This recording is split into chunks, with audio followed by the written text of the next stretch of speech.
विश्वदर्पणदृश्यमाननगरी तुल्यं निजान्तर्गतं पश्यन्नात्मनि मायया बहिरिव भूतं यथा निद्रया यः साक्षात् कुरुते प्रबोधसमये स्वात्मानमेवाद्वयम् तस्मै श्रीगुरुमूर्तये नमः इदं श्रीदक्षिणामूर्तये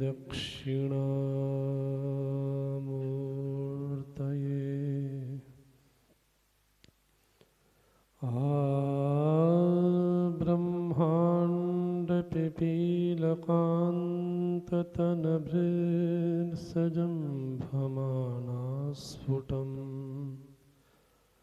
जाग्रत्स्वप्नसुषुप्तिभासकतया सर्वत्र या दिव्यति सा देवी जगदम्बिका भगवती श्रीराजराजेश्वरी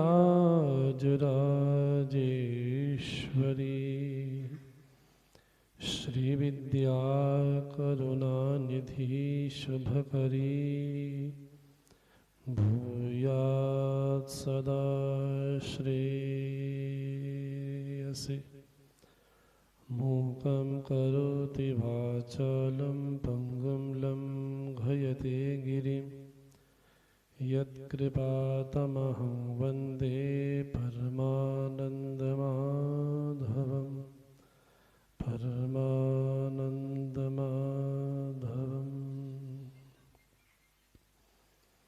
ब्रह्मलीन प्रातः स्मरणीय श्री निर्मल चैतन्य जी महाराज के चरण में प्रणाम करते हुए वर्तमान निर्मल पीठाधीश्वर श्री महंत परम पूज्यपाद स्वामी ज्ञानदेव सिंह जी महाराज जी के चरणों में प्रणाम करते हुए वयोवृद्ध ज्ञान वृद्ध तपोवृद्ध पूज्य स्वामी जगदीश्वरी जी महाराज, परमादर्श महामंडलेश्वर पूज्य स्वामी विरागानंद जी महाराज, श्रीधाम वृंदावन से पधारे आचार्य महामंडलेश्वर पूज्य स्वामी आनंददेव जी महाराज, अभी अभी जिनका आगमन हुआ ऐसे स्वनाम धन्य आचार्य महामंडलेश्वर परम पूज्य स्वामी युग पुरुष जी महाराज, उनके श्री चरणों में प्रणाम करते हुए मंचस्थ स्वामी स्वरूपानंद जी, समुपस्थित भगवान का श्री विग्रह स्वरूप विरक्त मंडली एवं मंच का संचालन करने वाले पवन जी एवं समस्त ज्ञान के पिपासुजनों, आप सभी के हृदय में विराजमान उस परम पिता परमात्मा को साकार रूप समझते हुए आप सभी को ओम नमो नारायणाय।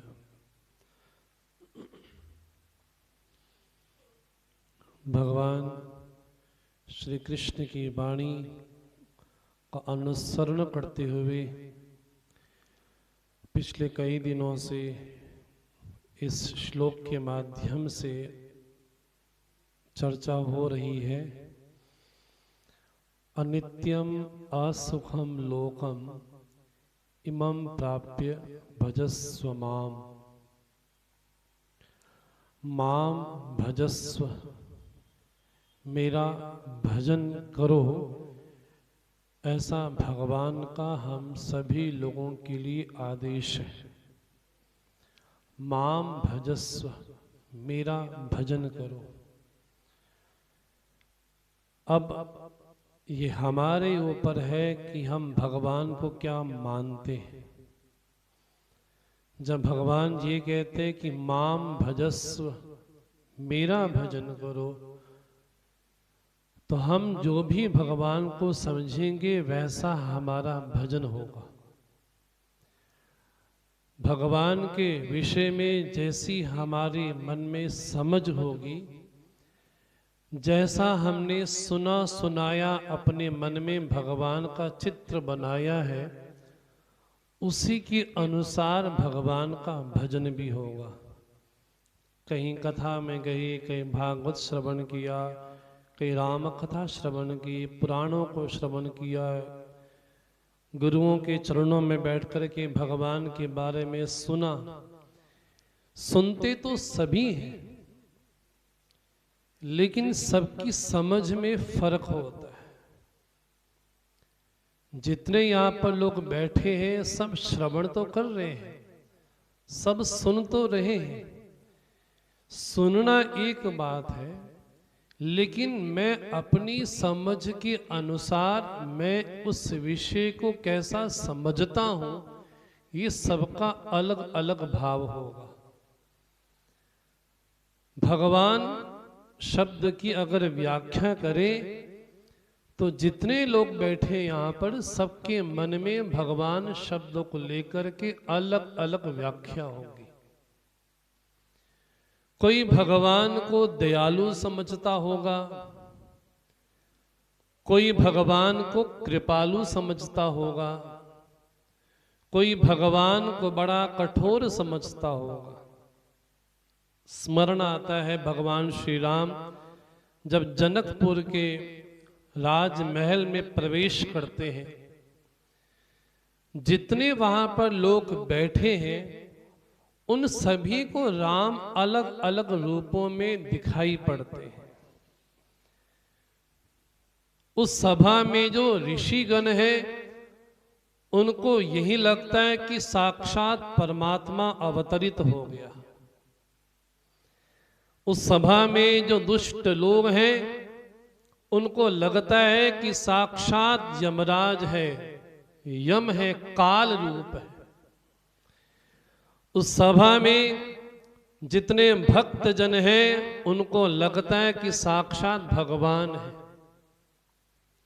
इसलिए गोस्वामी तुलसीदास जी ने बड़ी सुंदर चौपाई हम सब लोगों के समक्ष रखी।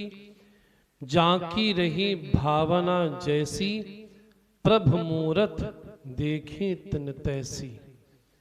जिसके मन में जैसी भावना होगी उस भावना के अनुसार हमारे मन में भगवान का चित्र भी होगा, भगवान की छवि भी होगी। तो हम सभी लोगों ने भगवान को क्या समझा है, भगवान शब्द से हमारे मन में क्या आता है। जब भगवान ये कहते माम भजस्व, मेरा भजन करो, तो कोई उसको लड्डू गोपाल मानता है, कोई उसको वृंदावन वासी मानता है, कोई गीतोपदेशक मानता है, कोई उसको परब्रह्म मानता है। ये वही अर्जुन है जो भगवान के सामने उल्हाना देते हैं, व्यामिश्रेणी वाक्येन बुद्धि मोह सीव में। आपके वाक्यों से मानो कि मेरी बुद्धि मोह सी हो रही है। ये वही अर्जुन है जब भगवान का भाव देखते हुए भगवान की स्तुति करते हैं, परम ब्रह्म परम भावम। ये वही अर्जुन ही है। भगवान के विषय में हमारे मन में क्या समझ है ये आवश्यक है। कोई केवल और केवल उसको रास रचने वाला ही कहता है कि वो रास रचने वाले ही है।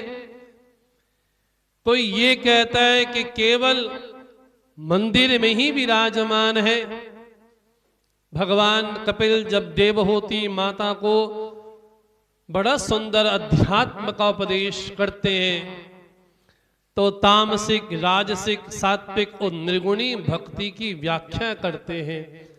उसी संदर्भ में भगवान कपिल मां देवहूति के माध्यम से हम सभी लोगों को कहते हैं, अगर कोई ये मानता है कि परमात्मा केवल मंदिर में ही है और न केवल मंदिर में अपितु केवल और केवल छोटे से विग्रह मूर्ति में ही है, बोले उसकी मति कैसी होगी, उसकी भक्ति कैसी होगी। इसलिए जब भगवान ये कहते हैं माम भजस्व, मेरा भजन करो, तो भगवान शब्द को लेकर के हमारे मन में क्या व्याख्या है, और जैसी भगवान शब्दों को लेकर के हमारे मन में समझ होगी, हमारे कर्म भी वैसे ही अर्पण भगवान को होंगे।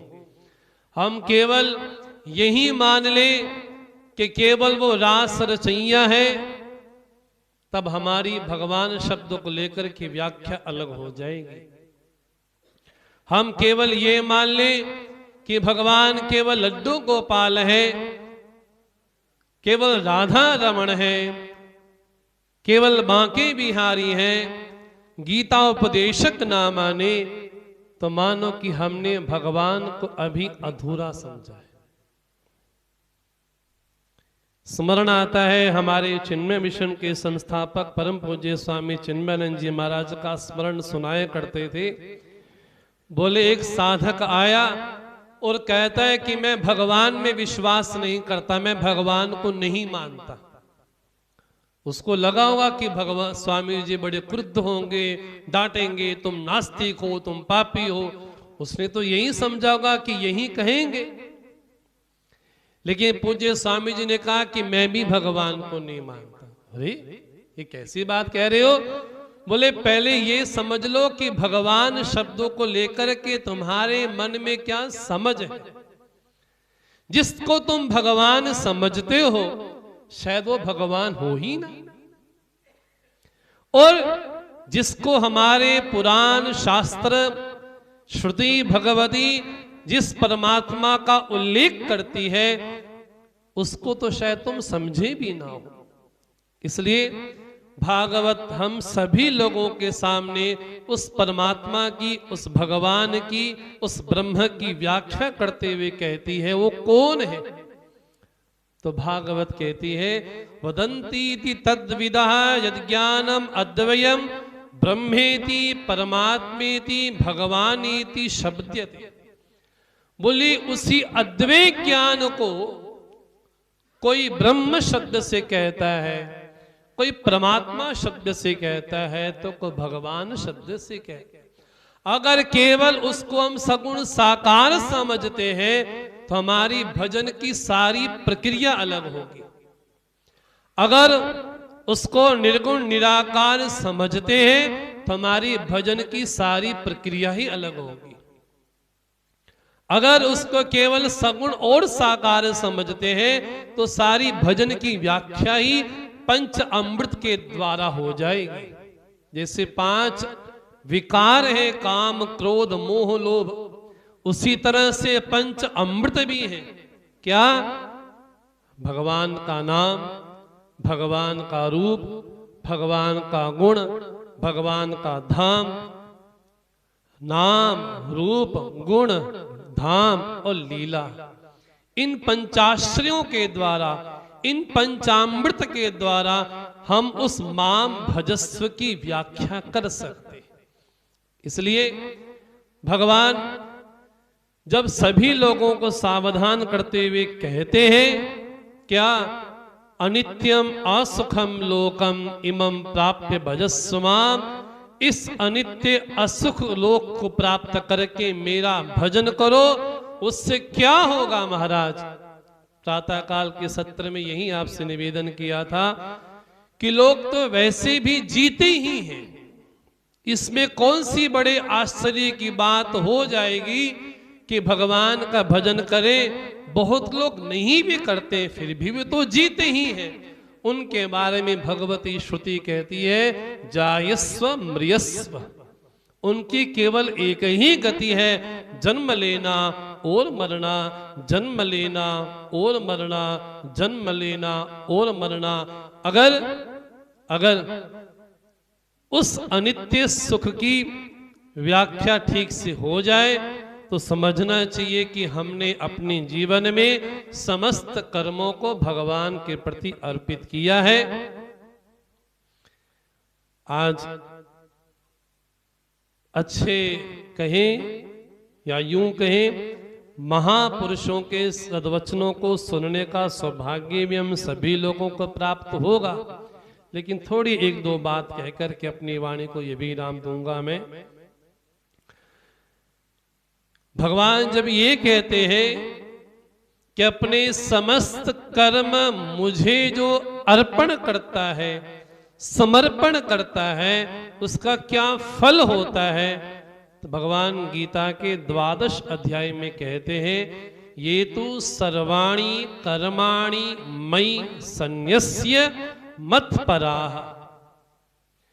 जो अपने जीवन के समस्त कर्मों को मुझे अर्पण कर दे। स्मरण आता है पूज्य स्वामी आचार्य महामंडलेश्वर स्वामी आनंद देव जी महाराज का, शायद कल के प्रसंग में उन्होंने बात कही थी, अगर किसी को परोक्ष भाव भी हो जाए कि परमात्मा है, अगर ये भाव भी सुदृढ़ हो जाए तो कहीं सन करे ही विरोध, निज प्रभु में देखे जगत कहीं सन करे ही विरोध। अगर किसी के मन में भाव दृढ़ हो जाए कि सकल जगत परमात्मा है, तो हमारा किसी के साथ ना राग होगा ना द्वेष होगा।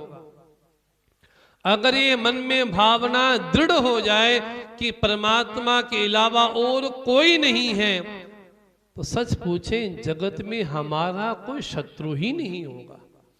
सच पूछे तो हमारा किसी के प्रति वैर भाव ही नहीं होगा। सच पूछे तो हमारा किसी के प्रति राग भाव भी नहीं होगा। लेकिन हमारा ये श्रवण तो हुआ, लेकिन वैसा हमारा अनुभव विशेष नहीं हुआ। वो अनुभव कैसे होगा, किन के माध्यम से होगा, इन्हीं शब्दों को हम महापुरुषों की वाणी के द्वारा श्रवण कर पाएंगे। समय का विशेष ख्याल रखते हुए अपनी वाणी को यही विराम देते हैं। ओम शांति शांति शांति। बोलिए श्री सद्गुरुदेव महाराज की। अब मैं परम श्रद्धेय परम आदर्श महामंडलेश्वर श्री 1008 स्वामी विरागानंद जी महाराज से विनम्र अनुरोध करता हूं कि वो अपनी